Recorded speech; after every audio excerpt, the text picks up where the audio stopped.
Welcome, everybody. I have a very special person here, a dear friend of mine. Her name is Michelle Roy. She is a realtor in Denham Springs, Louisiana. She prides herself in helping homeowners through a smooth process in selling her clients' home. She understands that her clients' home are more than just a roof over their head. She takes joy in being a wife for 7 years and a mother to seven outstanding children from ages 15 to 20. Her family is a product of divorce, yet would never know that two of those kids are not biologically hers. Motherhood is a true passion from the time of high school. She is a devoted follower of Jesus Christ and is active in her church, from helping in children's ministry to being one of the first faces you see as you are welcomed into the church. She also volunteers her time through leadership in several ministries for women, and one of the seven founders of the Talitha Ministries. She is a great friend and sister to all that meet her. Thank you so much, Michelle, for joining. I'm so happy that you're here. Thank you, Gina, for having me. I'm excited. Yes, and I know we were talking a little bit. We were actually wondering, like, what should we talk about today? And we were both strong believers in Jesus Christ, and we're definitely followers. And it's so funny that while I was reading your bio, I was like, wait, I worked in the children's ministry as well, and that's how I met my husband, is because his son was in my Sunday class.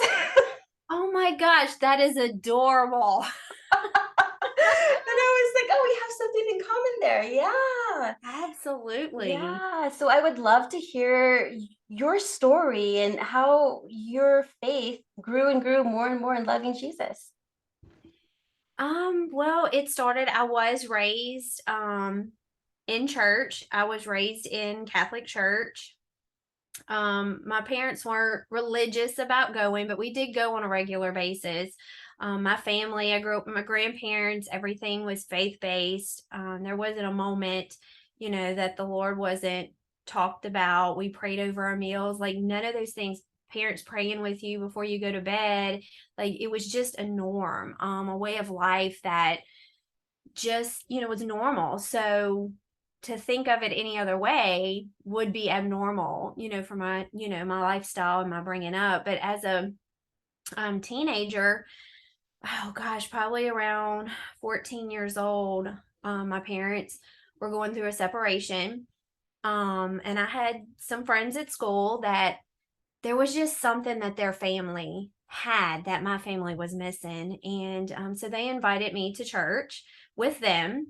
So I went and stayed the night, and my parents wouldn't mind. They didn't mind. Okay, it's a Saturday night, you're gonna miss church. And I'm like, but I'm going to church. They didn't question, no big deal. Well, it was a Baptist church, and that was totally new for me, like completely strange, but it felt like home. There was a freedom there that I didn't grasp in the, Catholic church. And it's not to, make this religious or whatever, but for me and my spirit and what I needed, it wasn't getting filled at the church we were at. So parents kind of struggled for a while or whatever. And um I just kept finding ways to go to this church without my parents realizing, because I'm like, they're not going to let me go. They're going to want me to stay in the Catholic faith, and they're going to be disappointed. So just after a while, my dad noticed. He's like, look, something's different about you. And he goes, I have a feeling it's because he knew the family. He said that you're going to church with this family. He said, so instead of going with them this morning, he goes, how about we all go together? Mind blown, because Wow. yes, my dad was adamant that the Catholic Church was the way. This is, the best religion, not the only religion, but this is the best religion, to have that relationship with the Lord. Mhm. And needless to say, we went that morning and my dad gave his life to the Lord. My parents reconciled within maybe a couple of months, and my mom was divorcing him. She was gone. She was done. They tried counseling, everything. But she that quick saw the change in me, saw it happening in my dad. Said, I'll give it another try. Why not? And then she came to church, gave her life, my brother and sister right behind them. So within, golly, not even a 6 months time, my family's whole dynamic completely shifted. Then the changes, yes, praying over our meals and doing all these things was still there, but there was a freedom with it. It wasn't no longer, it was kind of a ritual before. And this time that started to change. Going to church and being involved in church was important, when before, it was easy to miss church. My parents would wake up and not get up early or whatever. And so all those things began to change. And at 18, I think it was around 18, is when I really was like, 17, 18 years old, I remember just being with friends at our house, hanging out, having a bonfire. And I knew there was more to this life that the Lord had given me. I had been raped at the age of 16 by a friend. So my faith kind of struggled through that. You're raised, and it's not, even sex and marriage isn't talked about in the church, is a taboo, especially when we're growing up. It's getting better now. Those things are being talked about, but it wasn't talked about. So my idea of what sex looked like, I knew you weren't supposed to have it before marriage, but then it just painted a picture that was not pretty, and that I didn't see it as something, it wasn't clean, it was dirty, it was all these ugly things. And so I didn't value myself, as a daughter of the king, first of all, and my body. And I thought, it's easier just to give, because if I don't, they're probably going to take it anyway. So I did. I just gave, and it wasn't willingly. It was, unwillingly, but that was the safest thing for me. So I thought. But around that 17, 18 years old, the Lord told me that is not my design for sex. That's not my design. And I have something so much better for you. And he had me, dive into Song of Solomon's. Didn't understand it completely, but I'm like, oh my gosh, there is a love story, like a romantic, erotic love story in the Bible, in the Word of God. Like, what? So it opened up a whole another door in my life to say, you know what? God does have so much more, that we are so much more, and we are so much more worthy than we give ourselves credit for. And that started a whole nother, passion and desire, and realizing that he saw me, that he was the God that sees, and that he heard my cries, and, and put, that he spoke. And I think that was kind of one of the first times he really was tangible to me. I know there was small stuff, but that was the big moment that really shifted a change. Even friends I hadn't talked to in a long time were calling me saying, girl, what's going on? People are talking about you, and I'm like, what? Like, what do you mean? What am I doing? And they're just saying, you're so on fire for the Lord. And so I did. And that was around the time that I was like, hey, everybody's like, what do you want to do in school? What do you want to go to college for? And what do you want to do? And I'm like, well, everybody's telling you need to go to college. And I was making college plans, but it's like, what I really want to do is I want to be a wife. I want to be a mom. So the whole thing, the very thing that stole my joy became my joy. And it reminds me of some of the stories in the Bible, and one of the ministries, the Talitha Ministry. We've been studying the women of God. And there's a couple of stories, the women with the issue of blood, and then the woman with the alabaster box or alabaster jar. And God told them that they went what they did because they seeked him in such a passionate and strong way. Like they went against the crowd, they pushed through a crowd, they went to a house where here's the Pharisees and Sadducees having a meeting, like these educated men. Nothing stopped these two ladies to be at the feet, to meet with Jesus, because they knew that was all they had left. And he told them, he told the woman with the issue of the blood that, go, your faith has healed you. He's told, the woman who, poured her oil and washed his dirty feet with her hair. Come on, girls. Like, Yeah. who does that? That is just insane to think, to take. And that was a precious jewel for a woman. That was Mhm. like, in that time, was so precious that it was hidden outside in public because it was so prized. And she let that down, washed his feet. And he tells her the same thing, that her faith, go, your faith has healed you. But he also told her that, you know, he saw that she wasn't loved much. The choices that she was making in life was based on how people treated her and the love she wasn't receiving. But he told her the very thing she would do was to love much. And that, to me, was like, that's what God told me. The very thing that I felt was stolen and robbed from me, he's telling me is going to be the thing that, I'm going to get back to you, and it's going to be your passion. And, so that was redemption. That was a time of redemption for me. And I just trust in that. And sure enough, my senior year, I met, this guy named Daniel. He didn't go to school with me. He went to actually a school that's like a rival school. I said I would never date anybody from that school. You know how that goes. You're Never say right. never.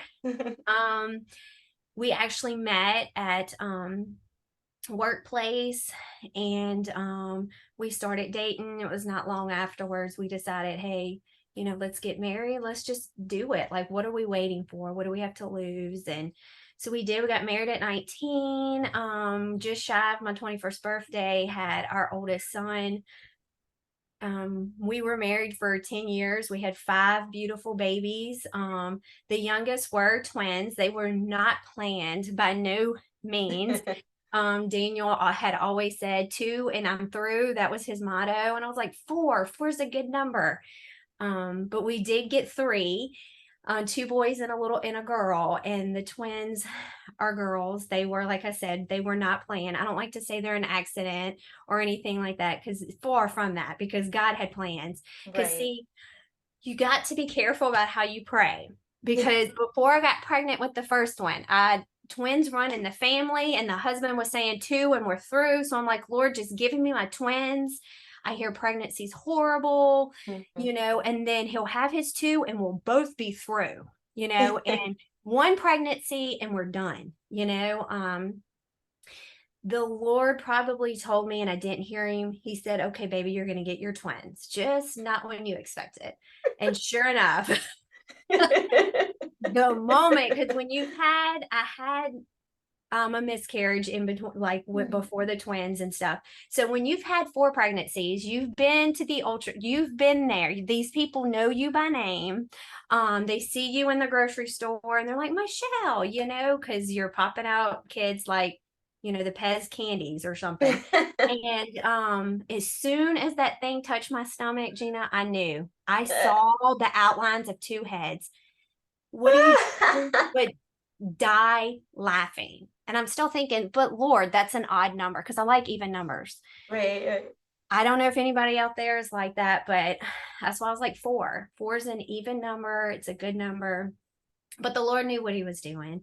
He knew that he was going to give us those precious girls. And I don't know why he thought it was a good idea to give me so many girls. Boy, mom, I could do all the time. I love my girls. I tell them all the time how much they're so precious to me in the relationships that I have with them. But they're a different breed. We are definitely a different breed for sure. But so yeah, it wasn't too long. We had to move to Florida for his job, and things were just kind of tough on him. And he went through some challenging things on his own. We really had a good marriage, and I know he would tell you the same if you asked him. I know that's some of the reasons why we still have a good friendship today, but he made a lot of mistakes, a lot of things that he couldn't forgive himself for. And that's his story to tell. But After being separated, we separated in 2008. And then in 2011, I finally decided, like, okay, the Lord gave me peace. He said, just, and I told him I wasn't going to divorce him until the Lord clearly told me, that's even though biblically I had every right to do it, but I knew that just because the word of God says I can do it doesn't also necessarily mean that I should. The word's living and it's alive.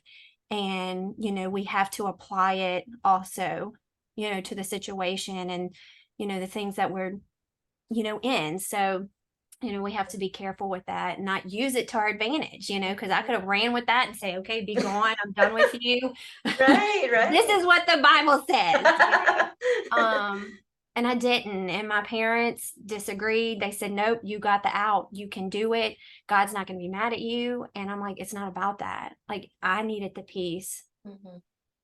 and his approval that this is what you want. And one night, I clearly heard him say, okay, and he had given me a word while we were separated. He said, I will restore your family. And I'm like, we're getting back together. You know, he's going to work a miracle in my marriage. He's going to come back and we're going to get counseled. Like, it's all going to be great. And in that moment, I didn't question. There was such a peace that just all the sorrow, all the heartache, all the things that we had been through those past, 2 years were literally wiped away just in a moment. And I was able to call him the next morning and say, hey, you still want that divorce? And he's like, yeah. And I'm like, come over. Like, we can sit on the couch. And we sat on the couch and we were able to just come together and say, okay, this is what I want. This is what Yeah. and within I think 2 months we were divorced. Mhm. Because being separated for so long, we had a friend who was an attorney and he wrote it up and we agreed on everything and we never had to go to court, never had to do anything like that. Um, so that was peaceful. The divorce and stuff wasn't. Mhm. The separation wasn't peaceful. It was hard. It was tough. Of course. Um, I'm not going to say that it was pretty at all. Yeah, it never is. It never is. There's so much heartache. There's so much pain. It can be so ugly, and especially when other people are hurting. Sometimes hurting people, not sometimes, most of the time, hurting people hurt people. Right. And that's what was happening, But the Lord just kept telling me to love, just to love. And it was the hardest thing to love somebody who was unlovable. Um, and I know that he's, has told me that because of that, that's why we have a relationship today.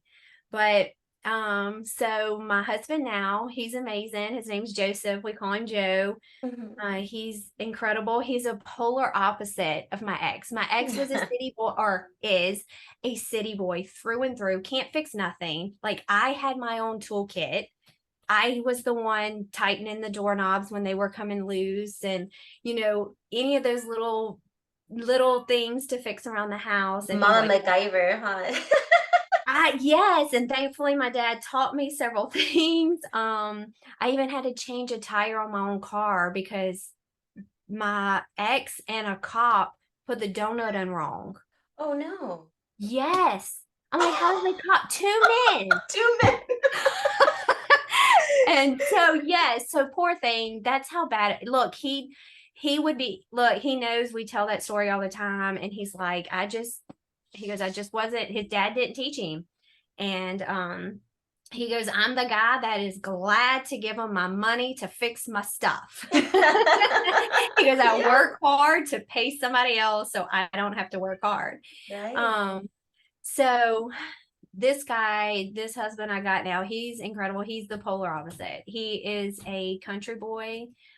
He's your typical, probably almost typical guy you would think about Louisiana.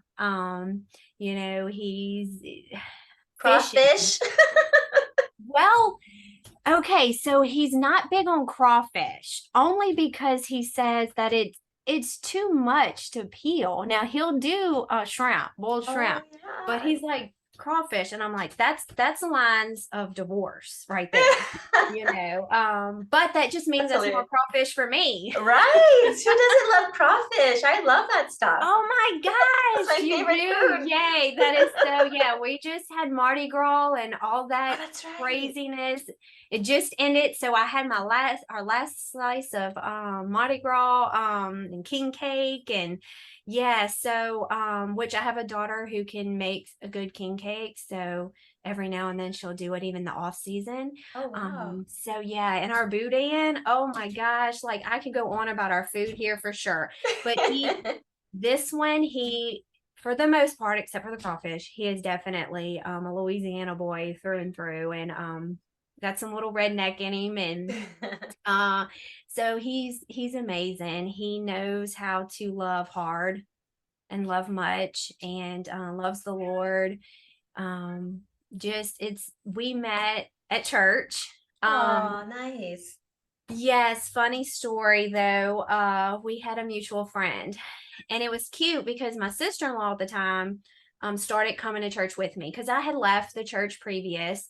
Not that my church family there didn't love me or anything like Mhm. that. It was just going through the divorce. It was a Course. small church, and they just didn't have the resources and the tools. They didn't know what to do with me. Not it like not being negative, but they just didn't know. And I knew that me and my kids had to go somewheres where, Mhm. there was other people like us that we can relate to and learn from. And so we found a church not too far from where I was living. And so my sister-in-law, she started coming with me, and she kept noticing this guy. And you know, I started then noticing after she brings it to my attention, and I'm like, well, you know what? He's confident enough to look at me and make eye contact with me, but why isn't he coming to talk to me? Right? Isn't it always like that? It's like, come on, just talk to me. Yes, I'm like, if you're confident to not turn your head and to lock eyes with me, and we just sit there in a gaze, then that's your confirmation. Like, okay, I'm welcoming you, to come and talk with me. Yeah, about So your eyelashes, like wink, wink. okay, I wasn't that confident, Gina. I was like, does this guy know I have 5 kids? I'm like, oh my gosh. So a mutual friend found out through the sister-in-law that was she knew the guy we were talking about. We didn't know him. We hadn't met him yet. So she set up a moment for us to meet. And I'm not going to be lied to y'all when I say, because it was kind of a short notice, I wasn't prepared. I was literally had my hair in a bun, had messed with the kids. I was homeschooling at the time, just a hot mess express. No makeup, nothing. And we're at church on a Wednesday night, and she's like, "Yep, we're doing this." And I'm like, "Am I the only one that sees me? We are not doing this." And they didn't listen. So they trapped me and Alicia, my sister-in-laws, were walking out with the kids from the nursery, and they're standing at the door, and they introduce us, and he's like, "Okay, it's nice to meet you." And he's like, "So which kids are yours?" Like, This oh, poor child is thinking that these 5 kids walking with me and my sister-in-law are some hers, some mine. ah. Yes, poor thing. Little did he know. And I'm thinking to myself, didn't they think that that would have been a very good conversation to have before he introduced me? No. The other mutual friend, Mandy, thought, no, that would be a huge mistake, because once he met me, he would be okay with the 5 kids. She's like, "Michelle, you're amazing." But if I would have said she's got 5 kids, he would have ran. And I'm like, okay, good. Like, no, now I'm going to meet the guy, and he's still going to run, and yeah, so it terrified him. You could see the look of terror on his face. Um, Mandy's like, "Oh my gosh, they're really great kids to go though." And then the sister-in-law's like, "Yes." And she, homeschools them, and, and there's 2 of them, but it's like one. And I'm like, just put a poster and say, on my head, desperate mama 5 needs a man in her life. Like, you couldn't shine in neon lights, going. And so today we laugh that it was the most hysterical moment, but in that moment, I can be very sarcastic. I know most people, when they first meet me, they would never, never, never in a million years think that I could be that way. So, needless to say, the first time I met my husband, I was in my most rudest, sarcastic state of mind that I could ever be. They invited us to go get ice cream, and of course, said it in front of the kids, so we can't say no now. And the sister-in-law was like, "I'll pay."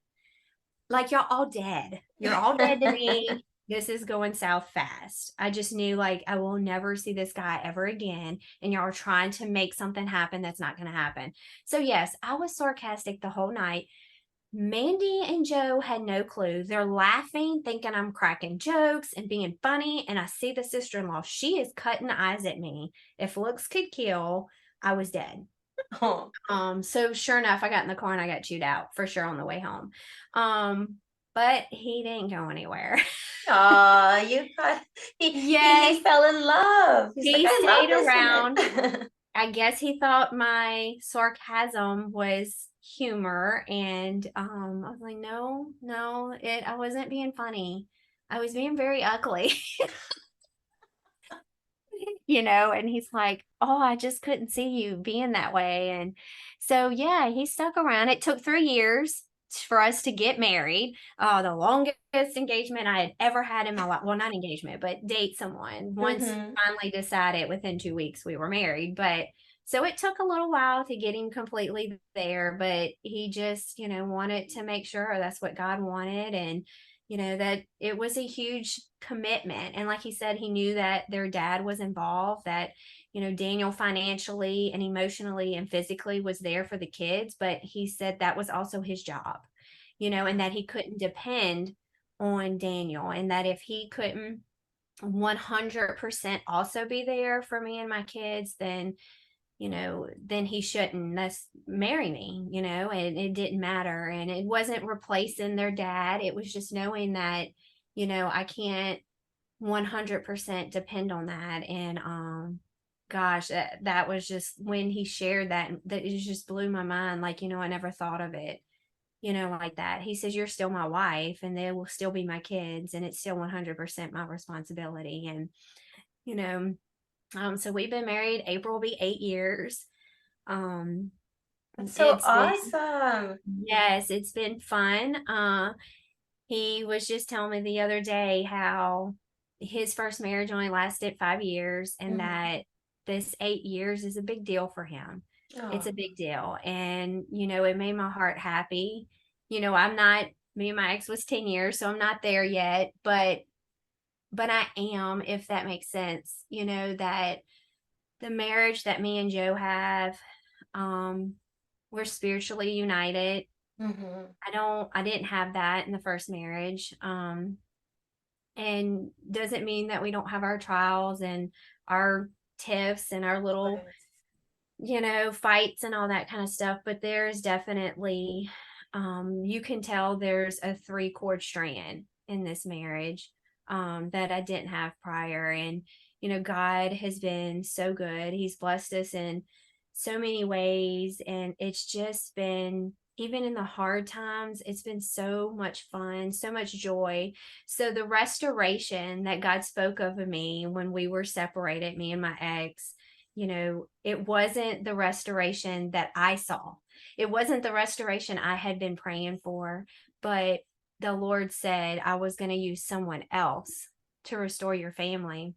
And he gave me a scripture, Joel 2, I think it's Joel 2:24 or 25, somewhere around there, where it talks about where the locust has stolen, Hmm. but God will come back and he will provide give back what was stolen, and even more so. And while I was separated, the Lord gave a lady, we had a single moms ministry at our church, was one of the Hmm. things why I was drawn to the church. We had, divorce counseling, all these things that was free. and stuff. So there was a lot that our church was very involved in and they just really had a heart for divorced moms. Our pastor's mom went through divorce too and was a single mom. So that's why his heart was just after. So every holiday they would send the moms and into another part of the building to be prayed over and nice. yes, and they would bless us with a gift card to help, with whatever we needed. Sometimes they would give us a bag of food, Wow. from a food pantry. And every single time, there was 3 times that I went and got prayed over, and every single time it was the same lady, but she didn't know it, because she's praying over a lot. Like, it's a good sized Right. church, so she's praying over several women. And long story short, every time she prayed for me, she gave me the same vision. She said, "There's a rainbow. I see a rainbow over you, and there's a wheat field that goes on as far as the eye can see." Well, I knew what the rainbow meant. That was the promise God The had given me, promise. that He's Yeah. going to restore my family. And even though I hadn't even, well, at one time, part of the time, I did had meet Joe, but we weren't serious. We were kind of, dating, but it wasn't serious. But the 2 times prior, I hadn't even met him yet. Mm. And the wheat, I just could not put my finger on it. I'm like, what does the wheat stand for? And me and Joe I think we had finally got married by that time. So it'd been almost 4 years that this vision had been given to me before, at this Bible study. I don't know why. The Lord's like, "I want you to share your vision." And I'm like, that's just weird. I don't want to share my vision. And this is my first time at this Bible study. I don't know because it's at another church. Just went with a friend. Yeah, yeah.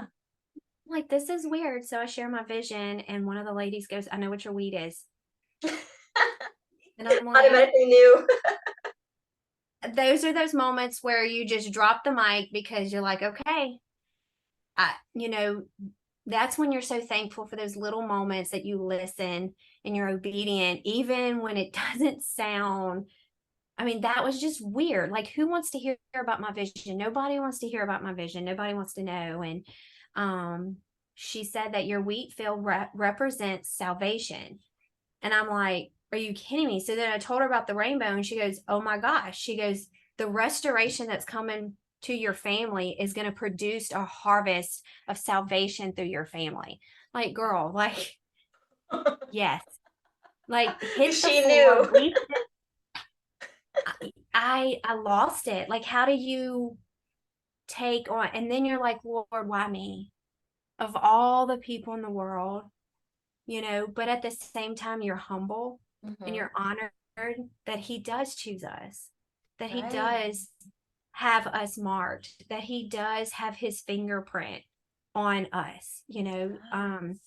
Maybe you haven't gotten a vision, maybe you don't know, and I don't know, have all the pieces still, even though I have that big thing, but He does. He's called us all by name. He's knit us all in our mother's womb.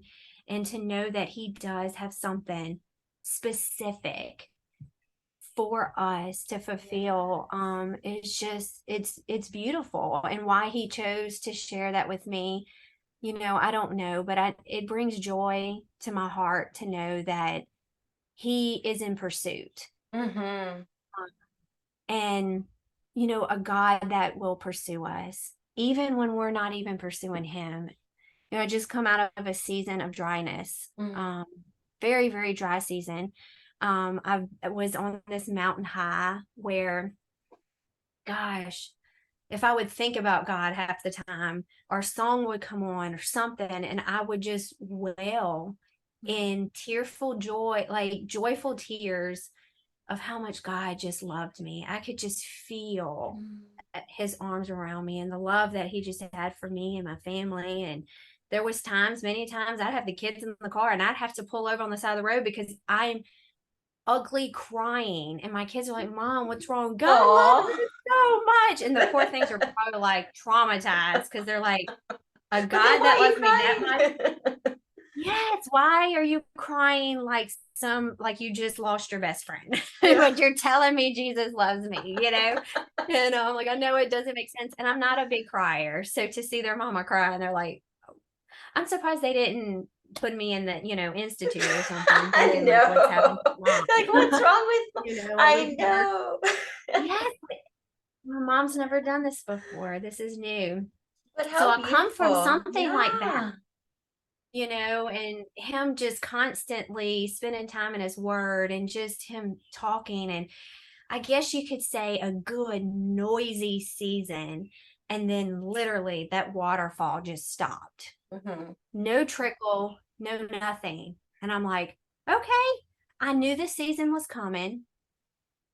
Um, I thought I was prepared, but after a while, my kids struggle. We actually have 4 kids. Gosh, that most of them are good now, but we had one right before the holidays. Hmm,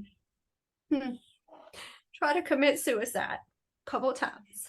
Um, Thankfully, he came to his dad, told his dad, and willingly put himself in the hospital. Um, Gosh, so another one, she came before it got that bad, Mm. and we took measures for her, and that had started right before my season of dryness. And then it wasn't too long that 2 others started to struggle. But because we saw the other two, we caught the signs before the other two got that bad.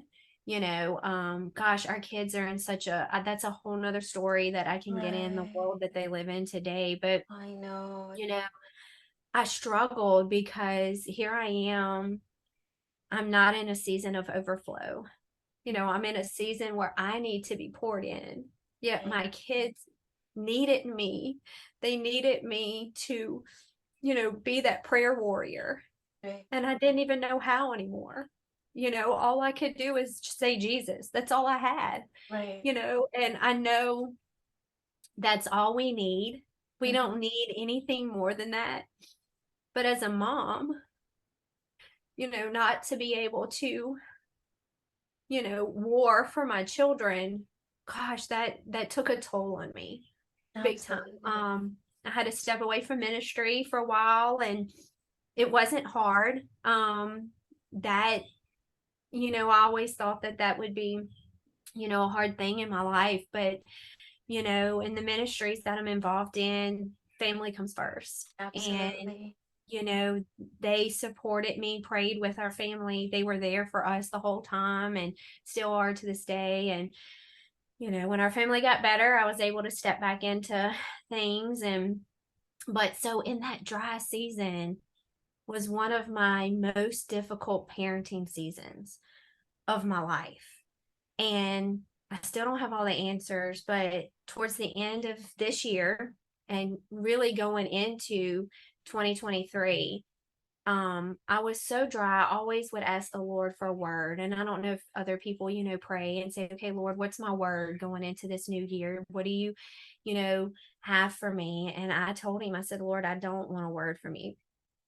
I'm not going to even pray for a word, not being ugly, but I'm like, I'm just so dry. I just, I just want you. That's all I want. I don't want anything fancy. I just need you.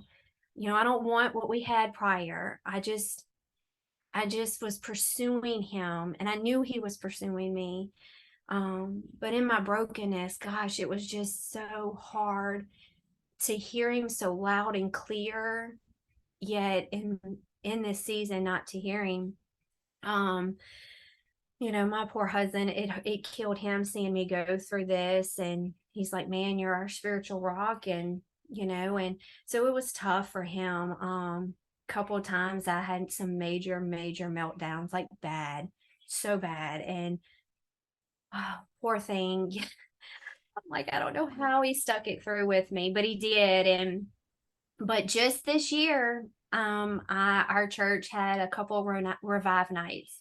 Hmm. And I said, Lord, I'm I'm not coming here with demands. I'm not coming here, um, I'm coming expecting, but I don't know what I'm expecting. You know my heart, you know what I need. And a song. I can't think of the name of the song, but there's this song I just started listening to and worshiping into at the time. And it's just talking about how when I worship, I don't, if I hear you in the thunder, or if I feel you in the wind, like, will I recognize you no matter if I hear you or don't, or if it's loud or if it's quiet?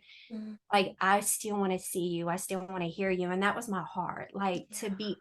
to finally accept. I'm like, I want to accept this season, Lord. I don't want to be disappointed in this season any longer. I don't want to keep fighting this season. I want to be free in this season. And whatever you're trying to teach me, I want to learn. And so I went to that revival to say, okay, I'm here. I'm all yours. If I have to spend the rest of my life in this season to please you and to for others to see you, then so be it. That's where I'm at. Mhm. And I know that in that surrender of letting go of what I thought our relationship should look like, he met me there, Wow. in a powerful way. Again, Yeah. to know that again, he sees me. Yeah. The pastor was a speaker. He came and gave a word. Doesn't know me, never met me. I stayed after church with some friends.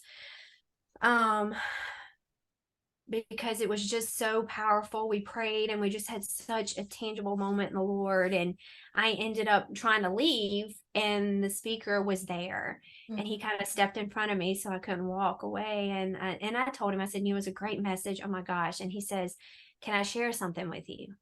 And I'm like, well, yeah, what you got, and he said, the whole time I was giving my message, there was a light that shone over you Wow. the whole time. And he goes, I kept saying, okay, Lord, I don't know what you have for her, but you have something for her. Wow. If nobody else, if you weren't here for anybody else, I know you're here for her. And he goes, and I had no idea. And he goes, and while I was giving the message, I just kept praying for you. And I was just like, are you kidding? Like, that's all he needed to Wow. say to me. I was done. I was already ruined, but now I'm shaking. I'm like, how am I supposed to drive home? Right? Like, I gotta drive home, a 15-minute drive home at 9 o'clock at night, you Mhm. know. But he continued to talk, and he said, and then I gave the message, and the message or the invitation of, if you're dry, if you're needing, you're hungering and you're thirsty, but you need to meet him in a tangible way. If you're, looking and, it used to be this way and it's not, well, raise your hand. And before he can finish the sentence, this girl Mhm. right here is like, that's me. That You're is like right me. here. This is what I came from for. You read my book before I showed up. And I knew it wasn't him. I knew it was all God. Yeah. And so he said, when you raised your hand, he goes, I just wanted to run off the stage. He goes, I just wanted to hoot and holler. He goes, I could have stopped right there because Mhm. the one person, he goes, I knew it. I knew it. I knew it. And he goes, and you were open and you received. And how I was saying, just praying for my family and Yeah. struggling with for those prayers. He says, he goes, you've been praying. He goes, you've been praying for your family. You've been warring for your family. He goes, and I want you to know that the wave is about to break. I'm like, the wave is about to break. What does that mean? So as soon as I got home, I'm searching. What does that mean? What does a wave breaking mean? And well, um when the waves break, that's when they collapse, that's when they fall. Well, they fall when there's either a reef or they're coming to the shoreline, and it's because the momentum, it's going to keep carrying, that wave's going to grow and grow and grow. But there's a breaking when the shoreline, it's the easiest explanation, that the shoreline begins to rise, so Mhm. then it begins to lose its momentum and it just falls. Mm. And the Lord told me, he goes, your trials, your tribulations, the things you've been praying for, those things in your life are finally meeting your prayers. He said, it's like Yes. the shore, the waves meeting the shoreline. He goes, so they're breaking. And it wasn't days later. I don't have time to tell y'all story after story of where I saw the evidence of prayers. There's still many more to be answered, but to have several prayers that God just, Right. it's just incredible that you know, I never doubted that he was there, but I was just so desperate for, for him to, to talk to me again. And, um, gosh, I wasn't even thinking about talking about any of this tonight. And It's so beautiful though. I love your testimony. Like it just shows like, you come a long way in dealing with a lot of family because your goal when you said you're right out of high school, you want to have a family and family is number one. And just knowing that, the Lord is looking over not you, but also your yeah, children is beautiful. And right. you have the community in church where people are praying for you. They even know you before they even know you or met you, I should say. And it's just so amazing how the Lord just delivers his promises to us, Absolutely. and is just there. And the power of prayer, like I'm telling you, like, and sometimes the Lord throws you curveballs. You're praying for one thing and you're praying for this, and then he'll throw you a curveball and you'll be like, wait, Lord, wait, I did pray for this, but it wasn't exactly this, but you give me something even better. That's right. Right? Exactly. Absolutely. Yes. You think praying for restoration in your family and your marriage. I'm not saying don't pray for that because God is not a God of divorce for sure, but divorce was better. Divorce because God, there I have Joe now, and like I said, I'm not an advocate for divorce, no means, but for my story, that's what was better for me and Daniel. And we have a great relationship. We co-parent well together, but you know that was one of just what you said. That was a curveball. That was Mhm. so like, no, like I was praying for restoration like in this marriage. Not for another marriage. I don't want to do another marriage. I even pick with my husband. I'm like, if the Lord's to take you home, especially anytime soon, I'm done. I'm like, I'm done. I'm not doing a number three. And he's like, there's no way. He goes, no. He goes, I don't see that God can leave you alone. I said, I won't. It'll be me and God. We're good. Yeah, exactly. I will not be alone. Trust me. By That's no so means, funny. but Yeah, I'll tell you a funny yes, story too, like what happened with me, because I have similar story as you. Where I was married previously, but the marriage wasn't going to work out because we're both addicts, alcoholics, drinkers, right, partiers, and I didn't want to no longer live that lifestyle, and he did, and it just wasn't going to work out because I wanted to heal. So unfortunately, we did have to divorce because I mean I right, can't live that way anymore. The Lord had different plans for me, and right. during my recovery, I did get pregnant again. I did get pregnant. It wasn't from my husband. It was from a fling from like college. But then we kind of like he was there during my sorrow times of the separation. And then like you said, it's not an accident. It was a blessing. Not at all. So little Peyton Bear comes along, and then the father and I tried to like move in together. This is before I actually knew Christ, like really knew Christ. This is I guess I always had Jesus in my life. In my head, there was Jesus, but I never followed Jesus. And Feel so, those BC days. right. And then I remember we were trying to live together and it just didn't work out because then I relapsed. And after, after I stopped nursing, I went back to drinking. And then it got to a really bad point where I said, okay, we have to separate. And I got really ill and I had to go to the hospital. And I went to a faith-based hospital where I had a chaplain pray over me. I had the doctor look at me in the serious, made eye to eye contact. She's like, you must quit drinking or you're going to die within 10 years. And then all I can see was her necklace was this beautiful cross. And I'm like, is this the Lord trying to trying to, send me a message or what's going on here? And yes, I remember that was a time that at the hospital, I detoxed and everything, that I was like, you know what? The Lord has plans for me.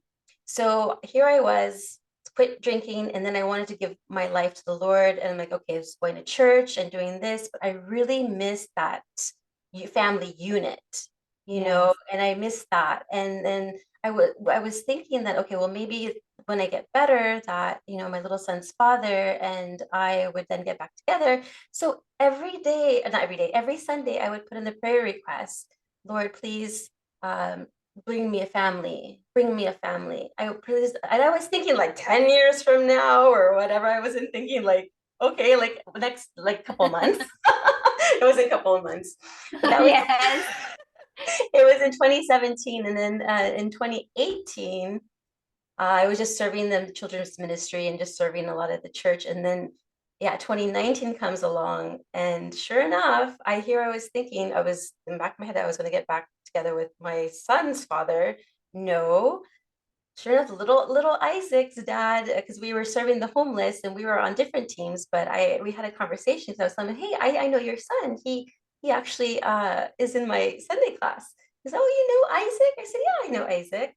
And so he adds me on Facebook like a week later. And then after that, then 2 weeks later, then he says, hey, maybe we can go ahead and have the children, since you have a son about the same age as mine, maybe we can go ahead and have them get together and we can just hang out.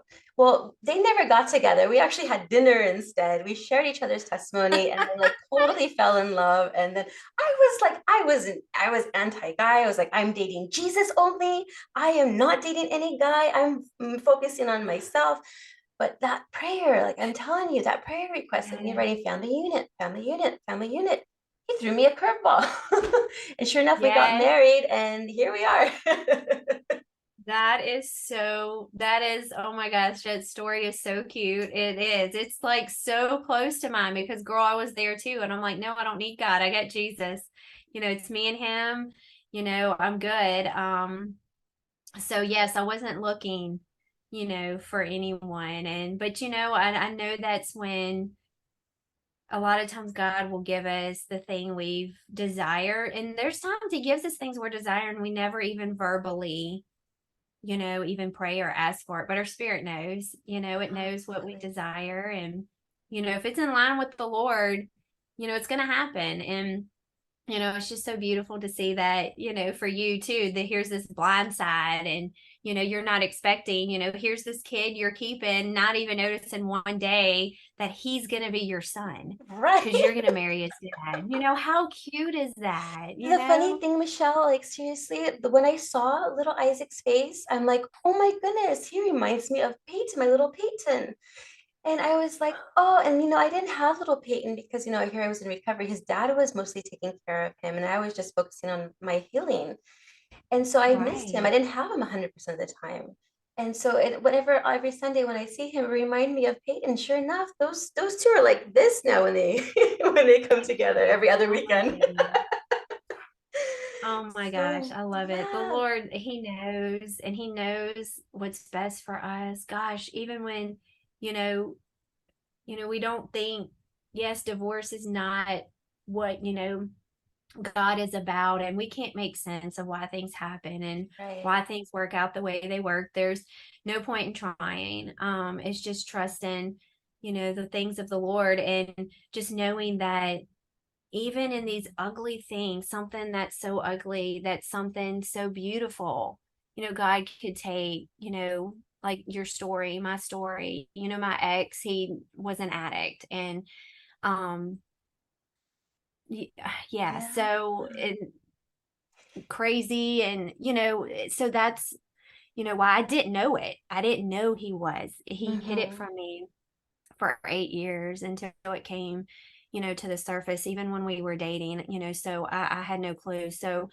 you know, um, it was living a double life for me. I didn't recognize the man in front of me any longer. And, so it was like telling somebody that I was mourning a death of the man that I knew, the man that I Mm. loved, but I still had to physically see that man that I knew and that I loved, but Yeah. he wasn't, his shell was there. But Mm-hmm. now the person that's before me, I don't know who it was. And Right. so that was, gosh, it was so hard. And, a lot of healing is taking place. He got married again, probably a year and a half after we divorced. And she's wonderful. I love her to death. She's a really good friend. She's definitely a godsend, to my children, to me, to him, even.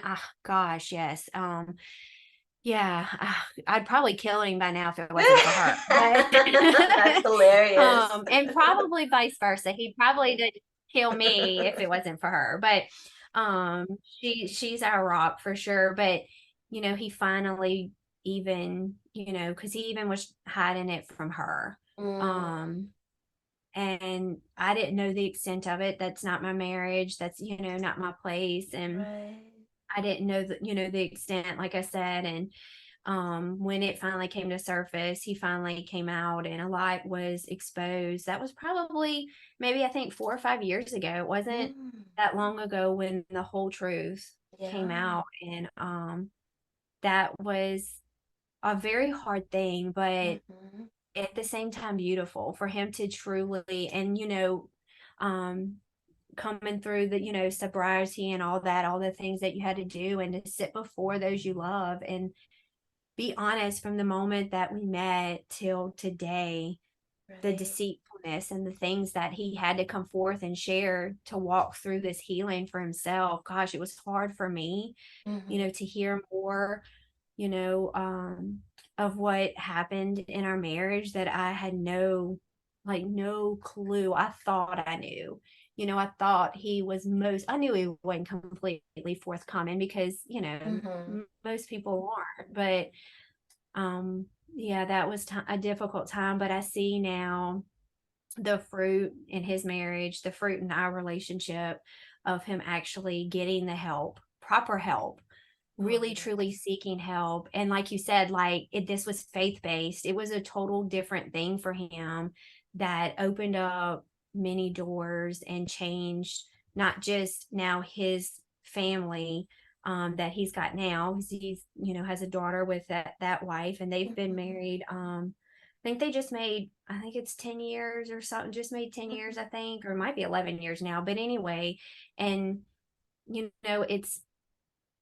it's just beautiful to see how God, so when he gave me that restore my family, I knew that it wasn't going to be just for me. Like, Mm-hmm. it meant Daniel and his wife. It meant, and so I'm seeing that. I'm, seeing it even in my husband's ex and her husband. And, I told, my brothers and my sisters and my parents, like, I'm claiming it for, all of our family. And it's just beautiful, like you said, just to see the things that we can only imagine what God is doing, and it's so much better. His idea, I know he laughs at us when we think, oh God, this is what you're doing, and he's like, yes, sweetheart, sure, go ahead and think what you want. But Right. no, that's far from what I have for you, far from what, because I never thought I'd be in a women's ministry, and Mm-hmm. several of them, because me and women didn't always get along. Really? It's hard to believe. Oh my You're gosh. so Yes. friendly. Yes. I know. Women were, no, I got along with the guys better. Oh. Strangely, oddly enough. But no, yeah. But the Lord did healing there too. And here I am. I'm in two women's ministry, and one of them, I'm a founder of. And so God does. He has a sense of humor, but Mm-hmm. I'm thankful for that. I'm thankful that, he does, and he does. He knocks us off our feet. He throws us curveballs. He throws us and points us in directions we never thought imaginable. And I know the promises he gave me, standing on those promises, have been, my rock, have been the foundation to keep pushing through. Even in that season of dryness, there was a, while that I forgot all those promises, because, the weight of the world is so heavy. When your children are suffering, there's nothing more painful to watch your children suffer. And when you can't help your kids and they're dealing with something mentally, it's not something physically that I could put a band-aid on. It's not, Right. grades that I can send them to get tutoring. It's nothing like that. And it's a mental battle. And the only thing you have is prayer. The only thing you have is the Lord, but your season is, dry. And it's, you Yeah. know, um, oh gosh, but knowing that he's got promises, and whatever he's promised you, to trust that, to stand on that promise. If you've forgotten, ask the Lord to remind you. Mm-hmm. He'll remind you. Let him remind you of what he's told you previously, because God doesn't start something he's not going to finish. Scripture tells us That's that. right. It That's tells us that right. he will finish what he has started. And, so stand on that. Find a couple of those scriptures and just stand on that, and let that be your light. Let it be the thing, one foot in front of the other. Mm-hmm. Take it moment by moment, and just trust that the Lord, he is there for you. He sees you. He hears you. Your faith will Mm-hmm. heal you. Your faith will heal you. And it did for me. I didn't think it ever would, but I know that the season I'm walking into this year in 2023 is going to be way better than any season I could ever imagine, because when God does something, he's always going to do it better than the last. And Absolutely. Amen to that. Oh my goodness, Michelle, you're such a beautiful woman. Oh, I want to give you a hug. Why do you have to live all the way off Louisiana to go visit? I'm here in California. girl, because we got good food. I know. I need to come visit you sometime and I don't know, Yes. celebrate and just say, you know what? I'll take my husband with me and be like, let's go on a nice trip and let's go to Louisiana, eat some good crawfish and shrimp. Yeah, hey, we are just Jambalaya. now walking into the crawfish season, girl. Just now, it's Oh the yeah. weather was 80 something degrees today. What? Oh, What? mhm. It's like 40 degrees over here. We're in California. It's cold. No, not here, girl. I Oh, think we are the very short spring weather we have. We are like, it's happening. The flowers are blooming. Like it's so confusing. Our weather is everything. It's bipolar. right. It's like, okay, everything is like opposite. Normally, California is really warm, and then over there is really cold, and it's all weird. Yes. It's opposite. Yes. Well, thank you So so much. Can you share with our audience if they want to learn more about you and your ministries, or even real estate if you're over in Louisiana and if you're selling your home or wanting to buy a home, where they can find you? absolutely. Yes, I would love, even if it's not for real estate, if it's just to connect, if it's just to, ask questions, to have there's nothing more powerful than a sisterhood. Mhm. That's what the ministries I'm involved in. It's about community, women community, and women empowering women in the Lord, and iron sharpens iron. So, I can't have enough friends. I have a huge, community of sisters, and the more the better. But you can find me on Facebook, Michelle Duplessis Roy. You can find me there. Instagram, same thing. You can find me. You can also find me if you want to send me an email. It's Michelle at anchorsouthre.com. That will, if real estate, anything. Yeah, I don't know if you can, even on the podcast, put, my details out there. But yes, I Yeah. would love to connect. Facebook, whatever that looks like for you, pray with you. If you want to share your story, if there's, a connection, yeah, just don't wait, don't hesitate. The Lord's pursuing, the Lord is chasing, and just be open. If he's nipping at you and you feel the urge to reach out, don't hesitate, don't wait. Oh, that's so Listen. sweet. Thank you so much, Michelle. Thank you, Gina, for having Oh, me. thank you. It's such a blessing. I love what you're doing, and it's powerful what you're doing, and I just lift you up in prayer, and Oh, thank what you. you're doing, and these women, the lives that you're changing. It's really beautiful. Oh, It's thank a you. ministry. Yes, yes, that's why I want to call it ministry. And it's all a gift from the Lord. This is exactly where He wants me. Yes, ma'am. Yes, ma'am. This is exactly where you fit. This is definitely your call on, and it's beautiful what you're doing. It's Oh, definitely thank you. precious. And he's taking the same thing. He's taking your pain and he's using it. That's It's right. your now joy, Mm-hmm. and I was thinking of that with the, alabaster jar, Yeah. that he's doing that for you as well. And, I just love to see when God takes something, like I said, and he uses it for our good and for his Mm-hmm. glory. Oh, amen. So thank you for being Thank obedient. you. Thank you. Take care.